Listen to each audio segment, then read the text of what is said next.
Great. So the final issue this evening is an update on our annexation. So our first project was 7 years in the making. The second project's been a couple of years in the making with the CFD, and this one's not far behind. The LAFCO board in May adopted a resolution moving forward, allowing the city, if the council elects, to move forward with an election as relates to the annexation.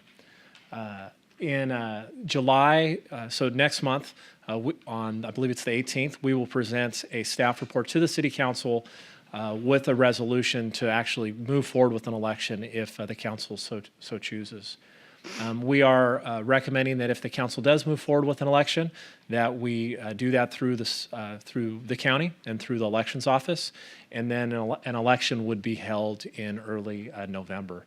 I do want to note that when we mention an election as relates to an annexation, at this point, the state law is that it's only for registered voters of the South Yuba City area. Property owners do not have a specific vote unless they live in their property or reside in their property and are registered voters. So that's where we are today. This has been a project that we've really had unanimous support from LAFCO in our application. There's been times where votes have kind of been different, where one or two people have voted one way or the other. But when it comes down to the merits of our application, the LAFCO board unanimously approved our application, that we met all of the requirements of the Cortese-Knox Act, which oversees the LAFCO process. So I can answer any questions that you might have. There are no specific recommendations. This is a note and file, but any type of feedback that you want to provide would be appreciated. Any comments, questions from council members? To the mayor. Councilman. So, I mean, kind of going through the election process, and is an election required to do an annexation? No. So the effort behind the going to an election or going through an election process was that of the city itself? So the process is residents have an opportunity to protest and write that they want it to go to an election. If 25% of either registered voters or property owners file a protest, it goes to an election. If 50% sign a piece of paper, then it actually kills the annexation. Staff went before LAFCO because we believed that the two gentlemen from Live Oak that are walking door to door, that if they went door to door and said, if you sign this piece of paper, your taxes won't get up, the assumption was they would easily hit 50% of the registered voters. So staff recommended to LAFCO that actually gets forced to an election. They did not collect 25% of the votes. They collected about 300 of the 2,000 registered voters.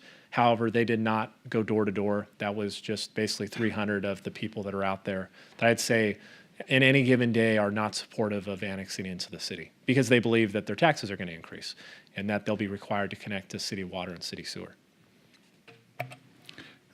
The election process, as I see it, and this is just for general conversation and not directed as a question to you, Darren, is that, as I said, as an alternate on the LAFCO board for the last meeting, I voted against this. I voted against it because fundamentally, I believe that an election by merely the individuals that are registered voters in that area disenfranchise the property owners themselves. Being contacted by a number of absentee property owners, individuals that live outside of our area but rent their property, have great objection to the fact that their resident could vote against being annexed into the city when they in fact want their property to come into the city through annexation. They've had long discussions. Two of these have had discussions with their tenants, and the tenants see it no other way. They've been sold a bill of goods. And I think that this is one of the problems that we're going to have is trying to move this forward in a very transparent way, but yet there's a limited number of people that will be able to vote on this. And that vote is not of the property owner. And I see that as a fundamental error, either in how the law is currently established. If we withdrew our application, we could start through the process again, and that, by my vote no, was to retain that position for this council, to be able to at least consider the fact that this act disenfranchises the property owners themselves. Okay, that begs to differ. More discussion on this before we move forward. Do we want to remove our application is basically what he's saying, because of the disenfranchising of the property owners. Any more discussion on that?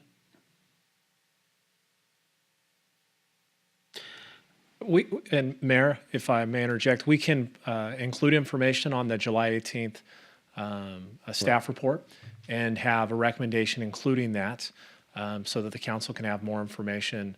Obviously, any discussion here would help us put together that staff report for your next meeting. Right, because I know the 18th is the last day that we would be able to take any action in any different direction. So, Actually, Mayor, Mrs. Locke attended the meeting with me with the Sutter County Elections Office. If we wanted to, we have 1 year from the May dates that LAFCO approved the resolution to hold an election. okay. If we I want to meant go for having it in November. if we want it the for 18th November, has to be correct. correct. So there are more times, Correct. including if we don't want to use the county, we can hold our an election on our own date. Yes. We don't know exactly what that cost would be. So there are other opportunities. And to the mayor, Yes. I would like to see this come back to an additional agendized item before this council, so those property owners can come, approach council, give their position, and including any other members from that potential area, so they can reach out to us and kind of give the council a greater sense of what the residents and the property owners feel, not about the annexation itself, but about the process. And this is such a big change. Oh, that was weird. This is such a big change for those residents.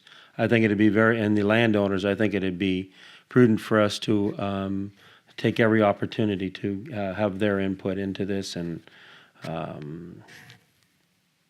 full disclosure for everyone and transparency.